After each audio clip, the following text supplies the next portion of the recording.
Hi நண்பா, எல்லாத்துக்கும் வணக்கம். எல்லோரும் நல்லா இருப்பீங்க நம்புகிறேன். இன்றைக்கி நம்ம என்ன பார்க்க போகிறோம்னா, இன்றைக்கி நான் ஆற்று சைடு போகும்போது தண்ணிலாம் வற்றிட்டு மீன்லாம் அதில் துள்ளிக்கிட்டு இருந்துச்சு. அதில் நான் ஒரு 22 விராக்கன்று அதில் ஒரு 3 மீன் விரா மீன், கொஞ்சம் பெரிய மீன், எல்லாமே சின்ன சின்ன எல்லாம் பிடிச்சிட்டேன். ஒரே ஒரு புல்லுக்கண்டை நான் அது 2 நாளுக்கு முன்னாடி ஒரு வீடியோ போட்டிருப்பேன். அந்த புல்லுக்கண்டை மீனை பிடிச்சிட்டேன். அது ஒரு 3 மீன் மட்டும் செத்துருச்சு. அதனால் அதை மட்டும் இப்போ அம்மாயி அறுத்துக்கிட்டு இருக்காங்க. மிச்ச மீன்லாம் நான் தொட்டியில் விட்டுட்டேன். விரா மீன் அவ்வளோ சீக்கிரம் சாகாது. புல்லுக்கண்டை மீன்லாம் பிடிச்சிட்டு மேலே வச்சோடனே செத்து போச்சு. விரா மீன் கூடிய சீக்கிரம் சாகாது. அதனால் தொட்டியில் போட்டிருக்கேன். இப்போ உள்ள மீனை வறுத்துடலாம். அப்படியே குழப்பலாம். இப்போ அந்த மீனை தான், அந்த 3 மீனை தான் அம்மா அபுத்தா க்ளீன் பண்ணிகிட்ருக்காங்க. இது புல்லுக்கண்டை மீன். இந்த ஓரத்தில் இருக்கிறதும் புல்லுக்கண்டை, சென்டராக இருக்க 2 மீனுமே விரா மீன். இப்போ க்ளீன் பண்ணுறது விரா மீன் தான். ஆமாம், செத்துப்போன மீனை மட்டும் இப்போ ஃப்ரை பண்ணிடலாம். மிச்ச மீனில் தொட்டிகளை விட்டுருக்கேன். வாங்க காமிக்கிறேன். இதுதான் அந்த மீன். தெரியுதானு தெரில, நான் எடுக்கிறேன் பாருங்கள். நான் அங்கிட்டு போய் காமிக்கிறேன். வெயில் அடிக்கிறது. காமிக்கிறேன். இப்போ தெரியும்னு நினைக்கிறேன் எல்லாத்துக்கும். இங்கே பாருங்கள், தெரியுதா மீன்லாம்? ஆமாம், எல்லா மீனும் ஓடுதுங்கிட்டுங்கிட்டோம். ஆமாம், இவ்வளோ மீன் தான் எனக்கு பிடிச்சது. எல்லாத்தையும் தொட்டிகளை விட்டுருக்கேன். தொட்டிகளே தெரியட்டும், மீன் ஃபுல்லாக வளரட்டும். விரா மீன் அந்தளவுக்கு சாகாது டக்குனே. அதனால் நல்லா வளரட்டும். வளர்ந்ததுக்கப்புறம் பெருசாக நம்ம அடிச்சு சாப்பிட்றலாம். இன்றைக்கி இந்த கொஞ்சம் 2-3 மீன் செத்து போச்சு. அந்த 3 மீனுமே பெரிய பெரிய மீன் தான். ஆமாம், அந்த மீனை இன்றைக்கி ஃப்ரை பண்ணிடலாம். ஃப்ரை பண்ணிவிட்டு உங்களுக்கு வீடியோ போடுறேன், பார்க்கலாம். ஒரு வழியாக க்ளீன் பண்ணி முடித்தாச்சு. இதை போயிட்டு நம்ம லைட்டாக கத்தி வச்சு கீறிட்டு மசாலாலாம் அப்ளை பண்ணிவிட்டு ஃப்ரை பண்ண ஆரம்பிச்சிடலாம். வாங்க. இப்போ ஒவ்வொரு மீனாக எடுத்து நம்ம கோடு போட்டுக்குவோம். ஆமாம், இது அந்த கெண்டை மீன், புல்லுக்கண்டை. இது நம்ம அழகாக கோடு போட்டுக்கலாம். வாங்க. கத்தியும் சரியான பதமாகத்தே இருக்குது. நம்ம டிஃப்ரெண்ட்டாக கோடு போடுவோம். அப்படியே எக்ஸ் மாதிரி போடுவோம், நல்லாயிருக்கும். அடுத்துங்கிட்டு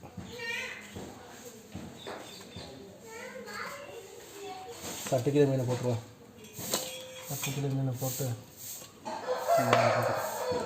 சட்டிக்கில மீனை போட்டுருவோம். மீனை போட்டு கொட்டிக்க வேண்டியதான். மசாலா நல்லா போடுவோம். ஓகே, போதும். இது அப்படியே பிரட்டிக்குவோம். வங்கோல் பிரட்டிக்குவோம்.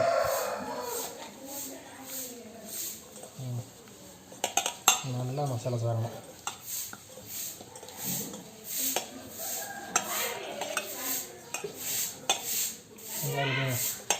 கொஞ்சோண்டு தண்ணி தெளிச்சுக்குவோம். தண்ணி தெளி தான் கரெக்டாக இருக்கும். தண்ணி தெளிச்சுக்குவோம். வாங்க, தண்ணி லைட்டாக தெளிச்சுக்குவோம். லைட்டாக தெளிச்சுக்கிட்டு நல்லா பெரட்ட வேண்டியது. மசாலா சாற அளவுக்கு தண்ணி பத்தலை.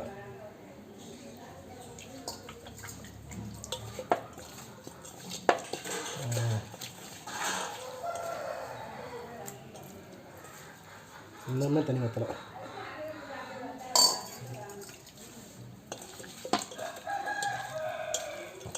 நல்லா பிரட்டியாச்சு. மசாலா மீனுக்குள்ளலாம் எல்லா பக்கம் பிரட்டி போட்டு பிரட்டுங்க.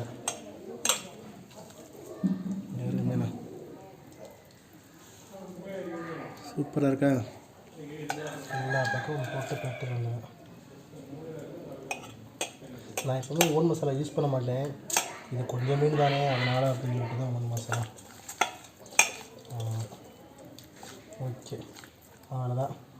மீனை பாருங்கள் எப்படி இருக்குன்னு. நீங்கள் இருந்த மீனை பாருங்கள். பார்க்கும்போதே எனக்கே எச்சி வருது. உங்களுக்கு எப்படி இருக்குன்னு தெரில. ஊறட்டும். ஊறினதுக்கப்புறம் நம்ம பொரிச்சிடுவோம். ஒரு 1/2 hour பிரேக். ஊறினதுக்கப்புறம் மீனை நம்ம நீட்டாக பொரித்து எடுத்துருக்கோம். வாங்க. ஓகே, இப்போ கல் நல்லாவே காஞ்சிருச்சு. எண்ணெய் ஊற்றிக்கலாம். ஆமாம், ஆல்ரெடி நம்ம அப்பளம் பொரிச்ச எண்ணெய் இருந்துச்சு. அதை இதில் அப்படியே ஊற்றிக்க வேண்டியதான்.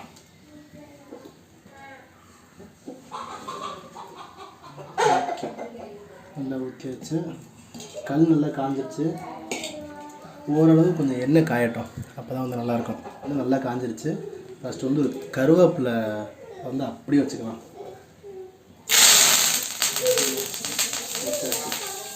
வந்து மீனை வச்சுக்கலாம், இறா மீனை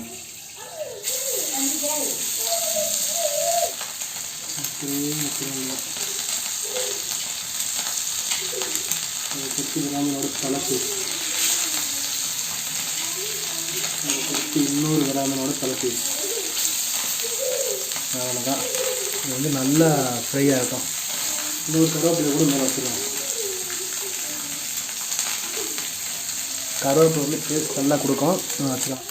பார்க்கவே அருமையாக இருக்குது, கலர்ஃபுல்லாக. சரியான ஹீட்டாக இருக்குது. ஃப்ரை ஆகட்டும். ஃப்ரை ஆனதுக்கப்புறம் திருப்பி போட்டுக்கலாம். ஓகே, இப்போ வந்து நம்ம திருப்பி போட்டுக்கலாம். பக்கத்து வீட்டு பசங்க சூர்யா, சத்யா 2 பேர் இருக்காங்க. அவங்க கத்திட்டு இருக்காங்க, சின்ன பிள்ளைங்க. செம்மையாக இருக்குது விரா மீன். அங்கேயும் திருப்பி போடலாம். கருவேப்பிலோட ஃப்ளேவரே நல்லா இறங்கிருச்சு. ஒரு வழியாக வந்து விரா மீன் தான் நம்ம வந்து நல்லபடியாக பொரிச்சு எடுத்தாச்சு. இது எப்படி இருக்குன்னு பாருங்கள். அப்பாடி நல்லா ஃப்ரை ஆயிடுச்சு மீன்லாம். அத்தி ஆயிடுச்சு. அடுத்து வந்து இந்த கெண்டை மீன் வந்து ஃப்ரை ஆகிட்டுருக்கு. இதை எடுத்துகிட்டு காமிக்கிறேன். கெண்டை மீன் வந்து ஃப்ரை ஆகிட்டுருக்கு. ஃப்ரை ஆன உடனே வந்து எடுத்துகிட்டு காமிக்கிறேன். வாங்க.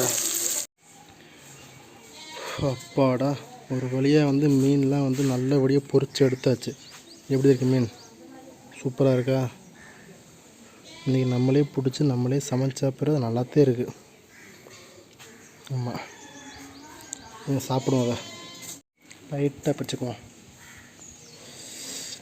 பார்த்தா உங்களுக்கே தெரியும், நல்லா வந்து மீன் வெந்துருச்சு. சாப்பிட்டுக்குவோம்.